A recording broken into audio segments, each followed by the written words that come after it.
Welcome to the brutally honest. आज हम दोस्त लोग मस्ती कर रहे थे। हमारा एक ग्रुप है, हम बचपन से दोस्त हैं। आज मिसअंडरस्टैंडिंग हो गई। हम लोग मस्ती के मूड में थे और सब मस्ती कर रहे थे। देन थोड़ा सा मामला सीरियस हो जाता है। मैं आप लोग को बताता हूँ कि कम्युनिकेशन कितनी ज़रूरी है, दोस्ती यारी कितनी प्योर होती है, ये आपको समझना होगा। मैंने आपको बताया था कि कम्युनिकेशन से आप 90% प्रॉब्लम सॉल्व कर सकते हो। कैसे कर सकते हो?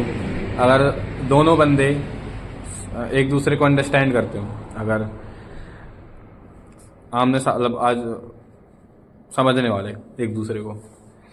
हुआ ये कि हम लोग मस्ती कर रहे थे और मान लो चिंटू और मिंटू बोलता हूँ उनका नाम, ठीक है। तो चिंटू की बाइक थी, मैं और मिंटू चिंटू से आगे थे, उसकी बाइक के पास थे। चिंटू की बाइक थी और मिंटू के पास उस बाइक की चाबी थी। और मैंने जब देखा कि मेरे जेब में चाबी नहीं है, तो हम एक दोस्त को छोड़ के आए थे, उसकी मज़े ले रहे थे, तो उसको हमने ब्रिज के पास छोड़ दिया था। वहाँ से हम लोग लौट रहे थे पैदल पैदल, उसके मज़े ले लिए, ठीक है। मेरे को लगा कि उसकी जेब में मेरी चाबी चली गई। मेरे किसकी चाबी? गाड़ी की। तो क्योंकि चिंटू की गाड़ी थी तो मिंटू ने सोचा कि चिंटू की मज़ा ली जाए। चिंटू की मज़े लेने के चक्कर में मैं और मिंटू उस गाड़ी को लेकर के निकल गए। गाड़ी मीन्स बाइक, ठीक है, गाड़ी 4 व्हीलर मत समझना। तो मिंटू और मैं मेरी बाइक की चाबी लेने के लिए उस बंदे के पास चले गए जिसको अभी हम लोग ने छोड़ के आए, जिसकी मज़े लिए थे। तो यहाँ पे हमारा चिंटू गुस्सा हो जाता है कि मेरी बाइक मेरे से बिना पूछे कैसे ले गए। थोड़ा सा चिंटू जो है कंजूस टाइप का है। यस, थोड़ा सा नहीं, काफ़ी कंजूस है। सिर्फ उस कंजूसियत की वजह से ये सब हुआ। मैं बताता हूँ कैसे। तो चिंटू की बाइक लेकर के हम गए, चिंटू का पेट्रोल जला और चिंटू को आइडिया नहीं है कि हम उसकी बाइक कहाँ ले गए। चिंटू को ये लगा कि हम उसकी बाइक को ऐसे ही ले गए सिर्फ पेट्रोल फूकने के लिए, घूमने के लिए। दोस्तों पिंपल हो चुका है बहुत बड़ा। तो चिंटू को ये लगा कि हम चिंटू की बाइक ले गए हैं और सिर्फ उसका पेट्रोल फूंक के हम वापस आ जाएंगे। और चिंटू को ये ठीक नहीं लगा कि पेट्रोल महंगा, मतलब पैसों का आता है, मुश्किल से 10 रुपये का पेट्रोल जला होगा। तो हम लोग ने उसको बिना बताए कि मेरी बाइक की चाबी लेने जा रहे हैं हम उस बंदे के पास। तो चिंटू हो गया गुस्सा। देन हम चाबी लेकर के आए उस बंदे के पास से और चिंटू ने मेरी बाइक जो थी वहीं खड़ी थी वो, तो मेरी बाइक चिंटू ने छिपा दी कि जब तक, मतलब मज़े लेने के लिए मे बी। और लेकिन चिंटू को थोड़ी गुस्सा आ चुकी, थोड़ी नहीं काफ़ी ज़्यादा गुस्सा आ चुकी थी, क्योंकि हम उसी की बाइक लेकर के मेरी बाइक ढूंढ रहे थे आजू बाजू, मतलब थोड़ा सा ऐसा राउंड वगैरह मार रहे थे। तो चिंटू बोला, गुस्सा हो गया कि मैं तेरी बाइक का पेट्रोल बकरा दूंगा अगर मेरी बाइक के मतलब पेट्रोल जलाया तो ज़्यादा। देन हमारी बाइक नहीं मिली, हम एक और राउंड मारा छोटा सा, ठीक है। ऐसे ही 50 फीट आगे गई होगी गाड़ी, 50 मतलब 15 मीटर चलाई होगी बाइक उसकी, और वापस आ गए हम लोग। देन उससे हम, क्योंकि मेरे घर से फ़ोन आ रहा था, मेरे पेरेंट्स का फ़ोन आ रहा था कि मेरे को घर बुलाया जा रहा था कि जल्दी आ जाए, कुछ काम है। तो मेरे को जल्दी घर जाना था और इनने मेरी बाइक लुका दी थी, चिंटू भाई ने। तो हम लोग आ गए उनके सामने और चिंटू अपनी बाइक की चाबी लेने के लिए मिंटू के पास आया। मिंटू और मैं बाइक में बैठे थे, मैं पीछे बैठा था, मिंटू बाइक चला रहा था। तो मिंटू ने चाबी निकाली और फेंक दी जमीन में कि इसको ना मिल पाए, चिंटू को ना मिल पाए चाबी। मज़े ले रहा था। कुल मिला के हम लोग मस्ती के मूड में थे। चिंटू थोड़ा गुस्सा हो चुका था एंड इस चीज़ को हम लोग को पता नहीं था, क्योंकि भाई हम तो चाबी लेने गए थे ना हमारी बाइक की।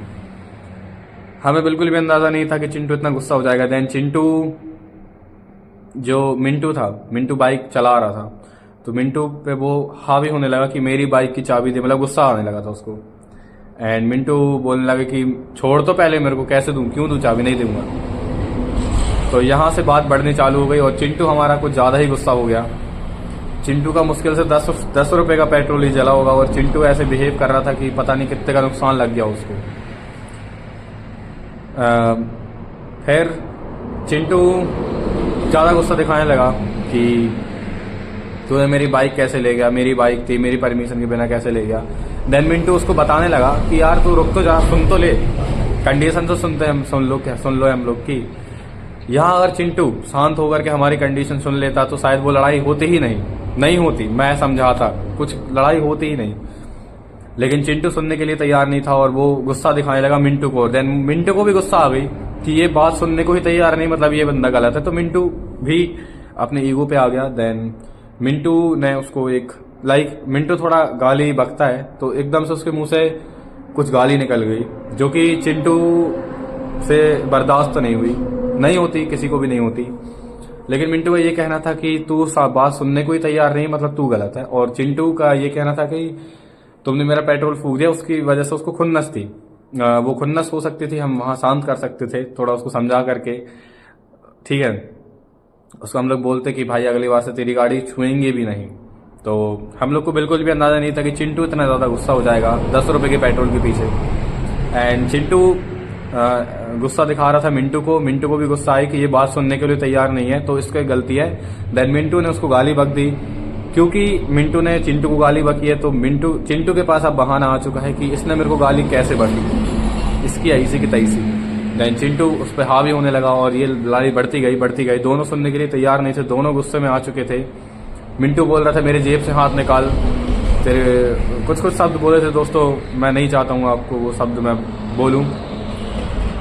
एंड ईगो में बात आ गई थी बहुत ज़्यादा। फिर हम 3 बंदों ने उनको शांत किया। फिर मैंने अपनी बाइक मांगी और क्योंकि मेरे मेंटल प्रेशर था कि मेरे पापा जी गुस्सा कर रहे हैं घर पे, तो मेरे को घर जाना था। बट स्टिल मैं वहाँ 15 मिनट और रुका, 10 से 15 मिनट, और उनको समझाया, उनको शांत किया, उनको सॉरी वॉरी बोलने को बोला। बट दोनों ईगो में थे, दोनों गुस्से में थे, तो देन कोई बात नहीं। तो यहाँ से आपको समझना है कि कितनी सिंपल कंडीशन थी। अगर चिंटू सिर्फ हमारी बात सुन लेता कि हम उसकी बाइक क्यों ले गए थे तो मामला वहीं शांत हो जाता। चिंटू थोड़ा सा गुस्सा दिखा सकता था वहां भी। सुनने के बाद चिंटू बोलता कि यार तुमको बता के जाना था, तो हम बोलते कि ठीक है भाई सॉरी ये वो, और मामला कुछ होता ही नहीं। लेकिन चिंटू सुनने के लिए तैयार नहीं था एंड मिंटू बताने के लिए तैयार था। लेकिन मिंटू से गलती क्या हो गई, मिंटू की जुबान में कंट्रोल नहीं रहा और उसने कुछ गाली बक दी जो कि गंदी गाली थी, मतलब नॉट गुड। क्योंकि मिंटू गाली बकता रहता है दोस्तों, आपको ये समझना है कि कितनी गंदी चीज़ है ये। हाँ, आप गाली बकते हो, उन लोग को बकते हो जो जिनके फर्क नहीं पड़ता, लेकिन यहाँ पे चिंटू को फर्क पड़ गया। चिंटू की जगह कोई और होता उसको भी फर्क पड़ सकता था। और फ्लो है भाई, आपकी फ्लो में कुछ भी निकल सकता है। तो जुबान में कंट्रोल कितना ज़्यादा ज़रूरी है, दिमाग में ठंडक कितना ज़्यादा ज़रूरी है, ये सब हमें यहीं से पता चलता है कंडीशन से।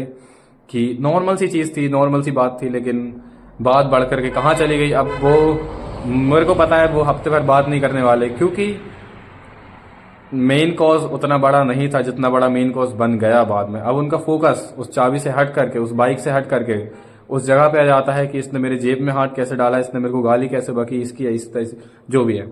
देन लड़ाई हमारी वहां से यहाँ शिफ्ट हो जाती है। तो ये होता है लोगों को ना समझने से, ये हो जाता है बात को ना समझने से। आपको बात समझना है, ठीक है। आपको कम्युनिकेशन, हमारा माइंड ऐसे ही डेवलप नहीं हो जाता है। इंटरव्यू होता है, कम्युनिकेशन होता है। चाहते तो लोग लड़ सकते थे, और सबसे वीक इंसान वही होता है जो जिसके पास कोई कम्युनिकेट करने के लिए कोई एक सेंटेंस नहीं है उसके डिफेंड में, तो वो अपनी पावर का यूज करने लगता है, I mean physical power. And then guys वो सबसे ज्यादा वीक इंसान होता है। Thank you so much for watching. और मेरे को ये बताना था कि देखो, फ्रेंडशिप, हम भाई बचपन के दोस्त हैं तीनों, चिंटू, मिंटू और मैं। क्लास में हम साथ में बैठते थे। चिंटू मिंटू की वैसे एक बार और लड़ाई हो चुकी है दोस्तों। आई डोंट नो मेरी सबके साथ कैसे पड़ जाती है। मेरे से किसी की लड़ाई नहीं आज तक, किसी की भी। I don't know why. दोस्ती सबसे प्योरेस्ट फॉर्म ऑफ कनेक्शन होता है दो ह्यूमंस के बीच। संदीप महेश्वरी बोलते हैं कि बच्चों के साथ भी पेरेंट्स बनकर मत बिहेव करो, बच्चों के साथ कभी कभी फ्रेंड्स बनकर बिहेव किया करो, क्योंकि सबसे purest form of human connection होता है फ्रेंडशिप, रिश्तेदारी।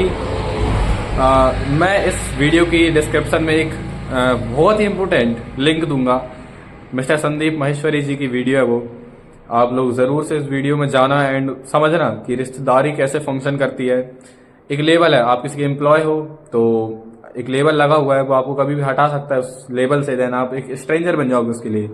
लेकिन दोस्ती इतना प्योरेस्ट फॉर्म ऑफ कनेक्शन है, लाइक सबसे ज़्यादा प्योरेस्ट फॉर्म ऑफ कनेक्शन दोस्ती ही है।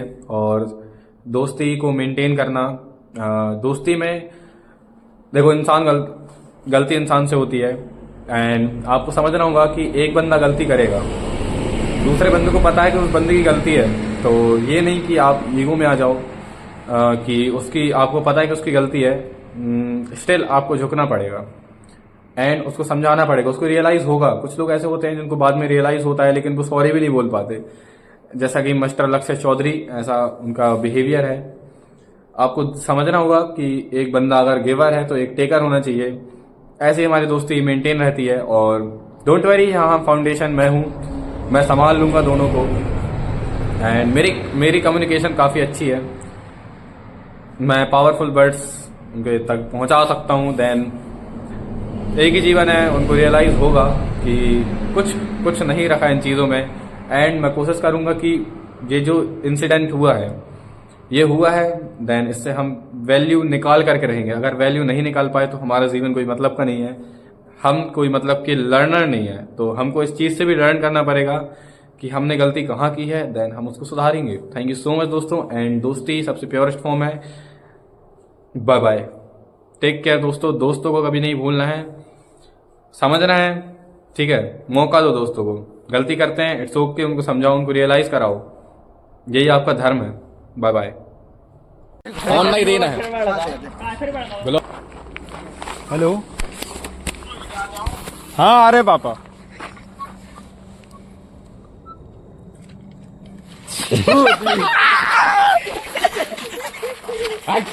मेरे भाई के अच्छी है अरे मत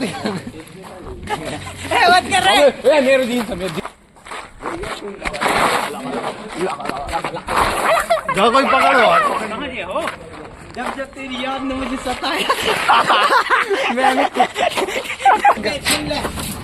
अंदर भाग गया।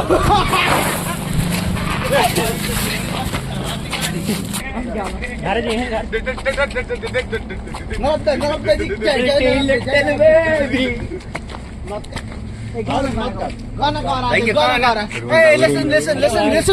Listen to me. चल रहा है गुड नाइट, सुबह 6 बजे कॉल करेंगे, ठीक है भाई? रात रात में भूल जाएगा। एक कहाँ चले